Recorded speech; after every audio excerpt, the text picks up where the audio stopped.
माऊली नमस्कार नमस्कार. अगं बैस बैस बैस. पण काय ग, तुझा चेहरा एवढा का थकलेला? गुडघे दुखीचा त्रास आहे होय? राम राम राम राम.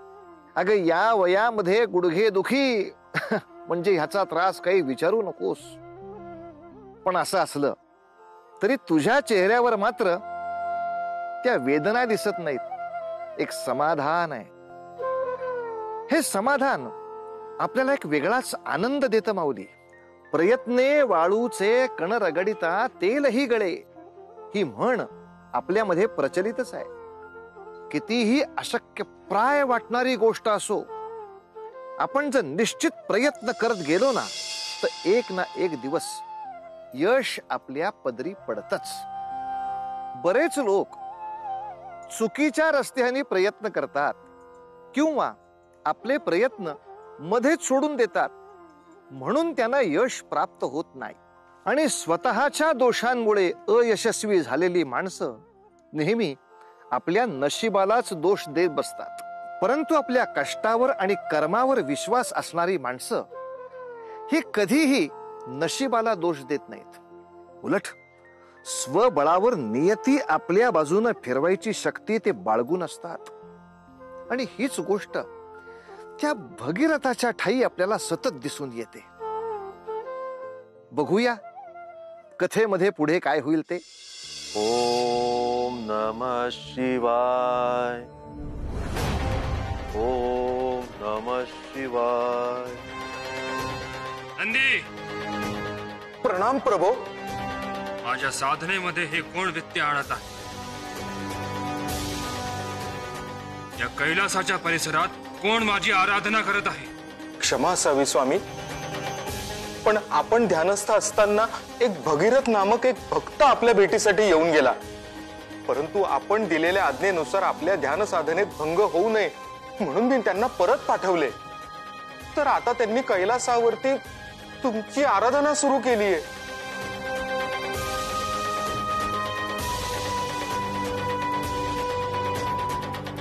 ओम नमः शिवाय. ओम नमः शिवाय. ओम नमः शिवाय. ओम नमः शिवाय. ओम नमः शिवाय. ओम नमः शिवाय. ओम नमः शिवाय.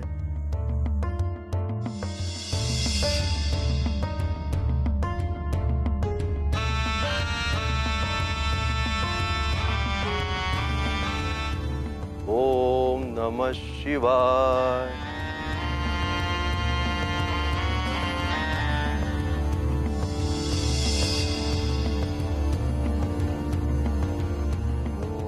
भगीरथ, नमः शिवाय. भगीरथ, डोळे उघड.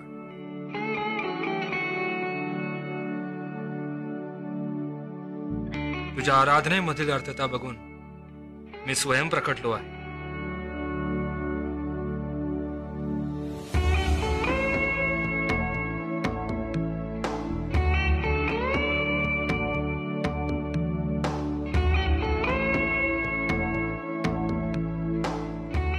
महादेवा, मी आज कृतकृत्य झालो. वडीलधारी व्यक्तींना, मान्यवरांना केलेले प्रणाम जसे भगवंताच्या चरणी पोहोचतात, तसे सर्व समस्यांचे निराकरण करण्याचे अंतिम द्वार आपल्याच साधनेमध्ये उघडतात. त्या साधनेमुळेच तू मला प्रसन्न केले आहेस.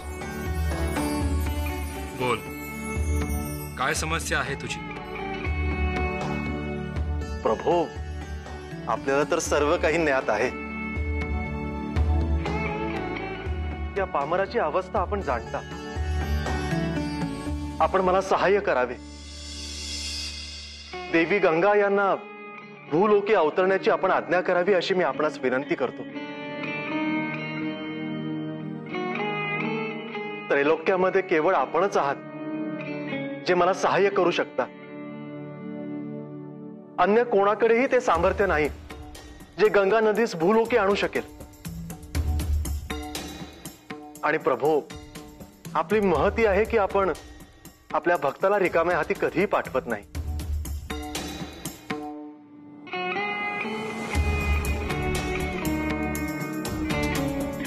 आपण ही माझी इच्छा पूर्ण करावी प्रभू.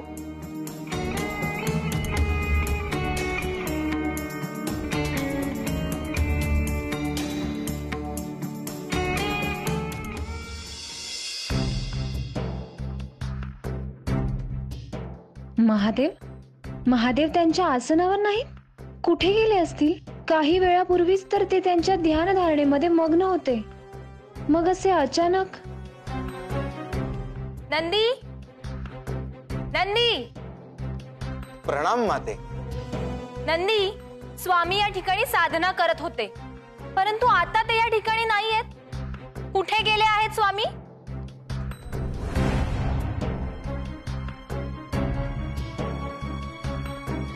या कैलासाच्या परिसरात कोण माझी आराधना करत आहे? क्षमा असावी स्वामी, पण आपण ध्यानस्थ असताना एक भगीरथ नामक एक भक्त आपल्या भेटीसाठी येऊन गेला.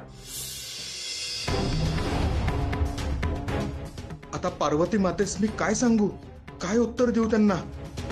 नंदी, तू माझ्यापासून काही लपून तर ठेवत नाहीयेस ना?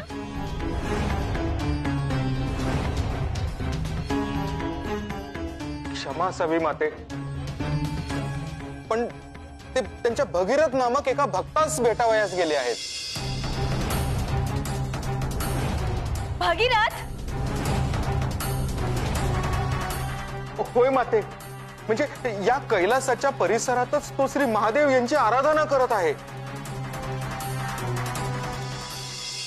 भगीरथ, हे काय मागणे मागतो आहेस? तुला याची कल्पना सुद्धा नाही. प्रभू, साक्षात देवी गंगा यांनीच मला हे सांगितले आहे. जर मी पृथ्वीवर अवतरले तर पृथ्वी भेदली जाईल, तेव्हा माझा आवेग नियंत्रित करणे हे तुझे दायित्व आहे. कितीही अडथळ्यांची शर्यत आली तरी मी ती पार पाडेन. भगीरथा, तुला वाटते तितके हे सहज कार्य नाही. यासाठी देखील तुला श्री महादेवांकडेच प्रार्थना करावी लागेल, कारण केवळ तेच एकमेव आहेत जे माझा आवेग रोखू शकतील. प्रभू, माझे पितर अतृप्त आहेत.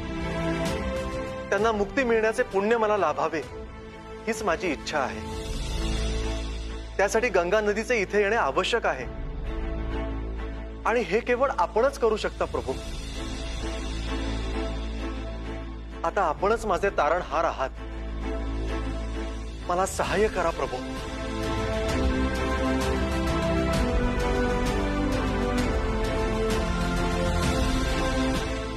हे कदापि शक्य नाही.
की महादेव तुला कसलेही सहाय्य करणार नाहीत, आणि हा माझा आग्रह आहे की त्यांनी ह्यात कसलाही हस्तक्षेप करू नये. हे सर्वांनी ध्यानात ठेवावे.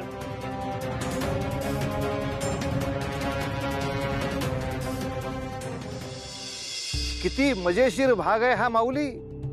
ओ साक्षात देवाधिदेव महादेव, ते सुद्धा त्यांच्या पत्नीच्या म्हणजे देवी पार्वतीच्या शब्दाबाहेर जाऊ शकत नाहीत. हो, पती पत्नीच्या नात्यामधली हीच तर मजा आहे. परंतु ते कोणी सामान्य नाहीत ना.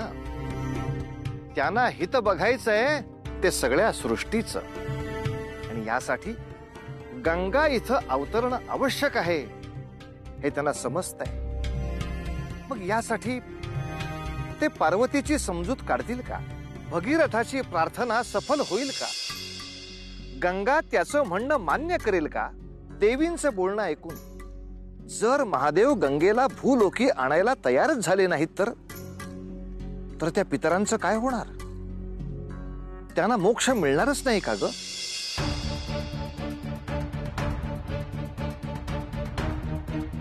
माते, माते, आपण असे म्हणू नका. महादेवांच्या रूपाने माझ्याकडे एकच आशेचा किरण उगवला आहे. तसे नाही घडले तर महा अनर्थ होईल. माझ्या पितरांना मुक्ती देण्याचा एकच मार्ग असताना आपण त्याला असा विरोध का करत आहात?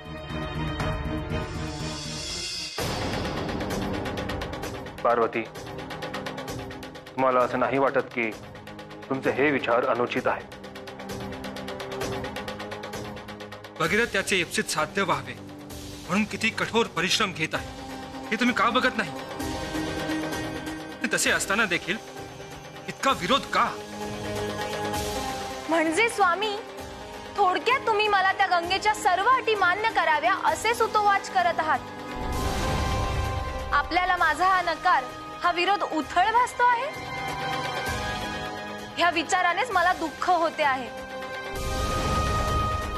कदाचित आपण विसरला असाल, परंतु मी नाही.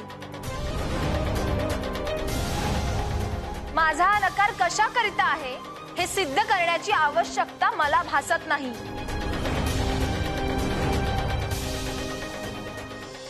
पार्वती, तुम्ही चुकीच्या मार्गाने विचार करत आहात.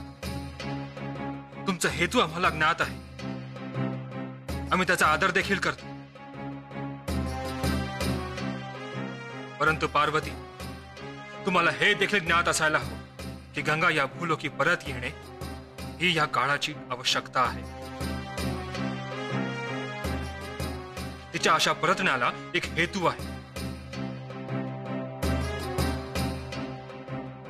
आणि जर भगीरथाच्या निमित्ताने ते अवतरणार असेल तर यात संपूर्ण भूलोकाचे कल्याणच आहे.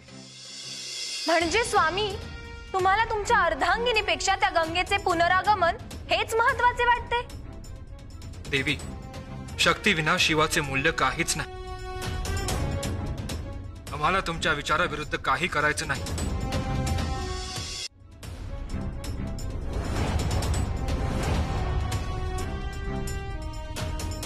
परंतु जे केल्याने सृष्टीचे कल्याण होणार असेल तर ते पाऊल कठोर वाटले तरीही उचलायलाच हवे.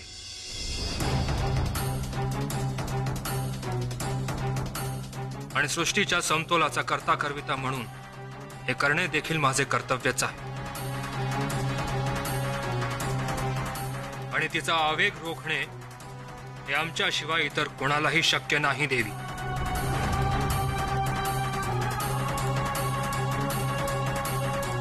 पार्वती देवी काही झाले तरी ऐकणार नाहीत, आणि जर तसे झाले नाही तर अनर्थच व्हायचा. हट्टाला पेटलेल्या देवी पार्वतींना समजवायला हवे. स्वामी, आपण म्हणत असाल त्यानुसार भूलोकास गंगेची आवश्यकता असेल देखील. तिच्या आगमनाने भूलोकाचे कल्याण होईल देखील. परंतु तसे झाले तर मी ही कैलास भूमी त्यागून निघून जाईल.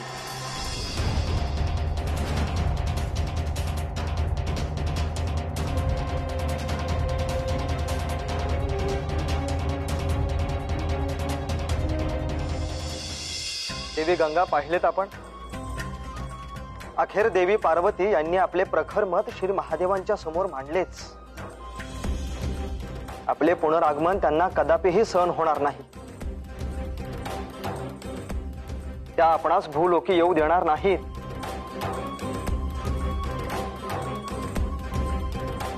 देवी गंगा, आपण काय विचार करत आहात?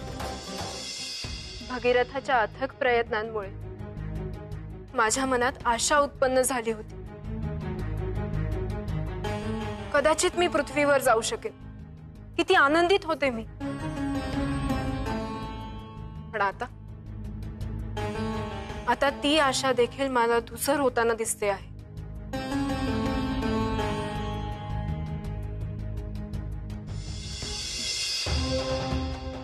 महादेव, देवी पार्वती काय म्हणत होत्या? हे असे झाले तर गंगादेवी इथे येणार नाहीत. शांत हो भगीरथ. असं अधीर होऊ नकोस. जे विधिलिखित आहे ते घडेल. कदाचित नियतीच्या मनात तेच असेल जे देवी पार्वतीने सांगितले. परंतु महादेव, माझ्या साधनेचं काय? माझ्या पितरांना मुक्ती कशी मिळणार? त्याची चिंता तू करू नयेस. साक्षात आदिशक्तीचं रूप आहे पार्वती. त्यांना शिव आणि शक्ती यांचे मिलन ज्ञात आहे व गंगेचं आमच्यावर प्रेम होते ते आणि म्हणून त्यांचा क्रोध ही स्वाभाविक आहे. परंतु असे काहीतरी घडवावे लागेल जेणेकरून तुझे ध्येयही साध्य होईल आणि पार्वती देखील आनंदी राहील. परंतु ते कसे महादेव? भगीरथ, गंगा भूलोकी अवतरेल. तुझ्याच अथक प्रयत्नाने ती स्वर्गातून इथवर येईल. परंतु तिला मी माझ्या या छटामध्ये सामावून घेईन आणि पार्वतीचा क्रोधही शांत होईल.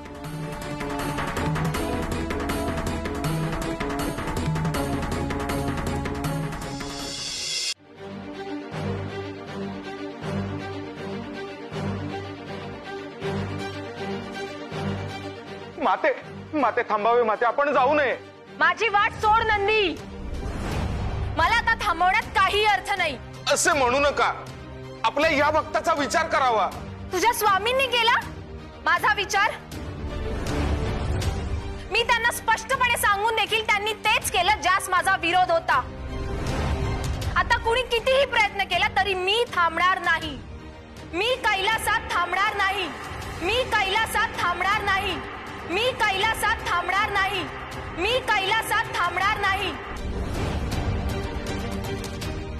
माते, माते, अहो थांबा, थांबा माते. असं करू नका. माऊली, मराठीमध्ये अशी म्हण आहे की हत्ती गेला आणि शेपूट राहिलं. आता बघ ना, या भगीरथानं एवढे प्रयत्न करून इतकं सगळ्यांना तयार केलं, परंतु आता जरा कुठं काही चांगलं घडतंय असं दिसत असताना देवी पार्वतीने या कार्यामध्ये खंड टाकला. आता मला सांग माऊली, देवींचं बोलणं ऐकून जर महादेव गंगेला भूलोकी आणायला तयारच झाले नाहीत तर त्या पितरांचं काय होणार? त्यांना मोक्ष मिळणारच नाही का ग? बघूया पुढल्या भागात. तोवर उतू नका, मातू नका, घेतला वसा टाकू नका.